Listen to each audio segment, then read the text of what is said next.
অপেক্ষা কর। 5টা মিনিট মানে কি? তোমার কি কোনো হুঁশ নেই? তোমার জন্য কি আমি সারাদিন বসে থাকবো? তুই এত রাগ করছিস কেন? একটু তো ধৈর্য ধর। আমি তো একা হাতে সবার কাজ করছি না। একা হাতে? আরে সারাদিন তো শুধু বসে থাকো। তোমার মতো অলস মানুষ আমি জীবনে দেখিনি। তুই কি আমাকে অপমান করছিস? আমি তোদের সবার জন্য খেটে মরছি, আর তুই আমাকে অলস বলছিস? আমি তো সত্যিটাই বলছি, মিথ্যে কিচ্ছু বলিনি। যাও তাড়াতাড়ি খাবার নিয়ে এসো। আমার যখন রান্না শেষ হবে তখন নিয়ে যাব। তোর কথায় আমি কোনো কাজ করব না। তোমার তো সাহস কম নয়। তুমি জানো আমি কে? আমি এবারের মেজ বউ। আমার কথা না শুনলে তোমার ভালো হবে না। আমার ভালো হবে না মন্দ হবে সেটা আমি দেখব। তুই তোর কাজ কর, আমার কাজে নাক গলাবি না।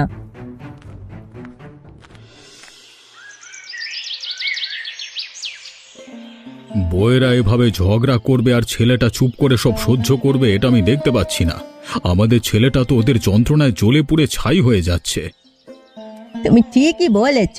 আমার মনটা সব সময় চটপট করে। বড় বউটা সরল সোজা, কিন্তু মেজ বউটা এত হিংসুটে আর কুটিল যে কি বলবো। ছোট বউটা দেখতে শান্ত হলেও তার স্বভাব ভালো নয়।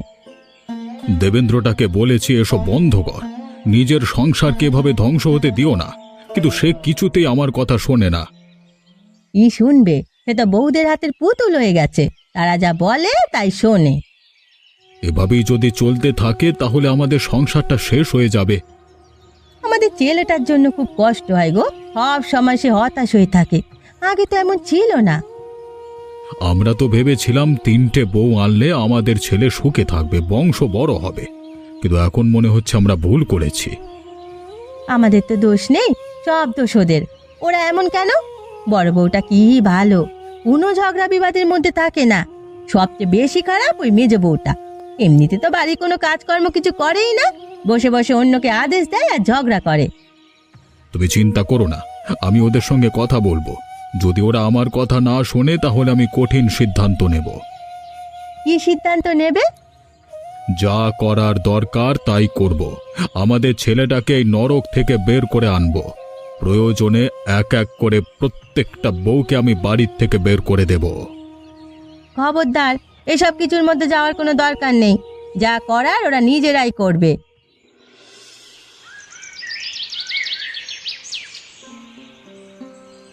শোন, আমার মনে হয় না দেবু আমাদের হাতে 1 পয়সাও দেবে। ও তো শুধু বড় বউয়ের কথা শোনে। যত টাকা পয়সা সব তো ওর হাতেই থাকে, আমাদের কথা কিছুই ভাবে না। হ্যাঁ, ঠিকই বলেছ। আমিও তাই মনে করি। আমি তো সব সময় দেখি দেবু বড়দির হাতেই টাকা দেয়। আমাদের যখন যা লাগে ও তো নিজের থেকেই জোগাড় করে নেয়। এটাই তো সুযোগ।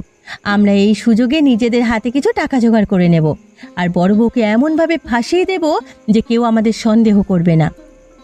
এভাবে আমার খুব ভয় লাগছে। যদি ধরা পড়ে যায় তাহলে আমাদের কি হবে? বাবা মা যদি জানতে পারে তাহলে তো আমাদের বাড়ি থেকে বের করে দেবে। আরে বাবা, ভয় কিসের? আমি তো আছি। আমি যা বলছি তাই করবি। আমাদের ঘরে যত দামি জিনিস আছে সব বিক্রি করে দেব, আর গোয়াল ঘরের গরুটাকেও বিক্রি করে দেব। কিন্তু গোয়াল ঘরে গরুটা যদি বিক্রি করে দিই তাহলে বাবা মা ঠিক সন্দেহ করবে। তাই তো প্রতিদিন সকালে গোয়ালে যায়। করবে না।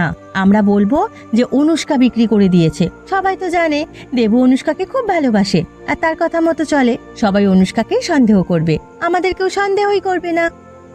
যদি ধরা পড়ে যায় আমার কিন্তু ভয় লাগছে। তুই চুপ করে থাক, তোর চিন্তা করতে হবে না। যখন দরকার হবে তখন শুধু অনুষ্কার নামে দোষ চাপিয়ে দিবি। দেখবি আমাদের কেউ সন্দেহ করবে না, আর আমাদের হাতেও কিছু টাকা আসবে। কিন্তু এটা করা কি ঠিক হচ্ছে? আমি তো এমন কাজ জীবনেও করিনি। আরে ঠিক ঠিক কি, আমাদের তো আর কেউ দেখবে না। আমরা তো শুধু নিজেদের ভালোর জন্য করছি। তুই চুপ করে থাক।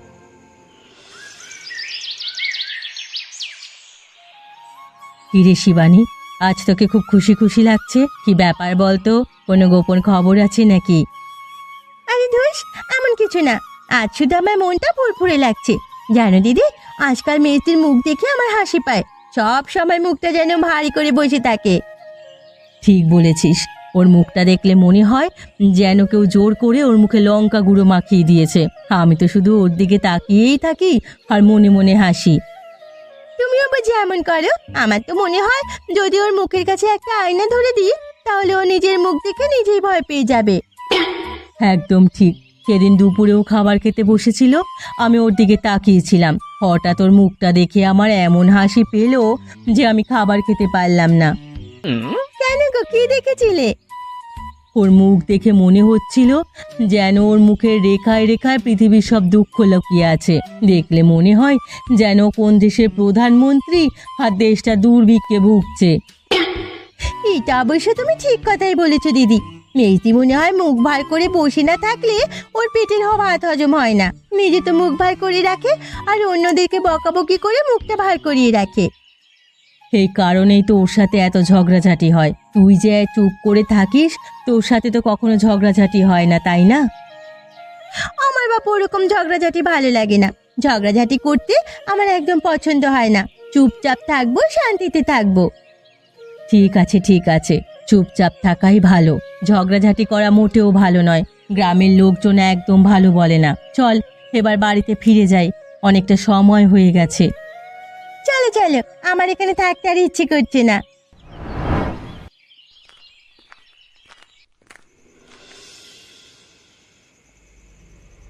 এই নাও, সব নিয়ে যাও। যা যা কথা হয়েছিল সব ঠিকঠাক মতো আছে। আমরা যেমনটা বলেছিলাম তেমনটাই করেছি, কোনো কিছু কম নেই। সব ঠিক আছে। এই নাও তোমাদের টাকা, গুনে নাও। তোমাদের যা যা কথা হয়েছিল সব ঠিকঠাক মতো আছে। হ্যাঁ দাদা, কেউ যদি জানতে পারে তাহলে আমাদের কি হবে? বাবা মা যদি জানতে পারে তাহলে তো আমাদের বাড়ি থেকে বের করে দেবে। আরে কি হবে, কেউ জানবে না, তোমরা চিন্তা করো না। আমি তো তোমাদের বলছি, তোমাদের বাড়ির কেউ জানতে পারবে না। আমাদের কাছে বিক্রি করেছো, আমার কথা মতো কাজ করেছো, কেউ জানতে পারবে না। তুই চুপ কর। তুই এত ভয় পাচ্ছিস কেন? আমি আছি তো, সব ঠিক হয়ে যাবে। আমরা তো ঠিকঠাক মতোই কাজ করেছি। আরে আমি তো তোমাদের বলেছি তোমাদের বাড়ির কেউ জানতে পারবে না। আরে বাবা, বিশ্বাস করো না কেন? হ্যাঁ, আমরা তোমার কথা মতো কাজ করেছি, কিন্তু টাকাটা ঠিকঠাক মতো দিয়েছো তো? যা কথা হয়েছিল তার থেকে এক পয়সাও কম দেবে না। আরে বাবা, আমি তোমাদের মতো নই। তোমাদের যা যা কথা হয়েছিল সব ঠিকঠাক মতো দিয়েছি, এখন তোমরা যাও। ঠিক আছে, আমরা এখন যাই। তুমি এই জিনিসপত্র আর গরুকে নিয়ে গ্রামের থেকে অনেক দূরে চলে যাও। সেটা নিয়ে চিন্তা করতে হবে না, আমি সব কিছু পরিকল্পনা মতো সাজিয়ে রেখেছি। আমার কি হবে গো? আমার সব শেষ হয়ে গেল। আমার এত শখের গরুটা কে নিয়ে গেল গো? ঘরের জিনিসপত্রগুলোই বা কোথায় গেল? মা, তুমি কেঁদো না, সব ঠিক হয়ে যাবে। আমরা আবার সব কিছু কিনে নেব। কি বলছিস তুই? আমার এত শখের জিনিস, আমার এই আদরের গরুটা কে নিল বলতো? সব তোমার জন্য হয়েছে। তুমি তো জানো অনুষ্কা কিরকম লোভী। সে তোমার সব জিনিসপত্র বিক্রি করে দিয়েছে। হ্যাঁ, ঠিকই বলেছে মেজদি। দিদি, তুমি তো সব সময় টাকার জন্য আমাদের সঙ্গে ঝগড়া করো। তুমি সব কিছু বিক্রি করে দিয়েছো। কি বলছিস তোরা? আমি এসব কেন করব? আমি তো তোদের জন্য খেটে মরছি। আমি এসব করিনি। তাহলে আমার জিনিসপত্র কোথায় গেল? আমার গরুটা কোথায় গেল? আমি জানি না। আমি যখন ঘুম থেকে উঠলাম তখন দেখলাম কিচ্ছু নেই। তুমি মিথ্যে কথা বলছো। এসব কিছু তুমি করেছো। তোমার জন্যই আমাদের সব কিছু শেষ হয়ে গেল। হ্যাঁ, তুমি মিথ্যে বলছো। তুমি তো জানো বাবা মা আমাদের হাতে টাকা পয়সা দেয় না, তাই সব কিছু তুমি বিক্রি করে দিয়েছো। আমি এমন কাজ কেন করব? বাড়ির সমস্ত টাকা পয়সা তো আমার হাতেই থাকে, তাহলে আমার আবার এত লোভ আসবে কোত্থেকে? যে টাকাগুলো তোমার কাছে থাকে সেগুলো তো আর তোমার একার টাকা নয়, সেগুলোতে সবার ভাগ রয়েছে। যার কারণে তুমি চেয়েছো তোমার একার কিছু টাকা হবে। তাছাড়া সংসারের সমস্ত দায়িত্ব তোমার কাছেই থাকে। তাহলে জিনিসপত্রগুলো, গরুগুলো কোথায় গেল সেটা তো তুমিই জানবে, তাই না? আমার সব শেষ হয়ে গেল, আমার আর কিচ্ছু নেই। আমি এখন কোথায় যাব? মা, তুমি এমন বলো না। আমি তো আছি, আমি তোমার পাশে আছি।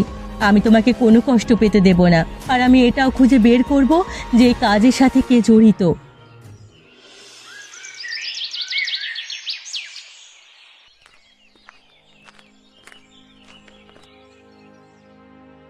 গিন্নি, তুমি কেন কাঁদছো? কি হয়েছে? কি এমন হয়েছে যে তুমি এভাবে কাঁদছো? তুমি জানো না, আমাকে সবাই মিথ্যে অপবাদ দিচ্ছে। আমি নাকি গোয়ালের থেকে গরু আর ঘরের জিনিসপত্র চুরি করেছি। আমি কেন এসব করব? তুমি কি আমাকে বিশ্বাস করো না? আমি জানি তুমি এসব করোনি। তুমি এমন কাজ করতে পারো না। আমি তোমাকে বিশ্বাস করি। আমাদের সংসারে এমন কোনো ঘটনা ঘটেনি যে তুমি টাকার জন্য এমন করবে। তুমি চিন্তা করো না। কিন্তু সবাই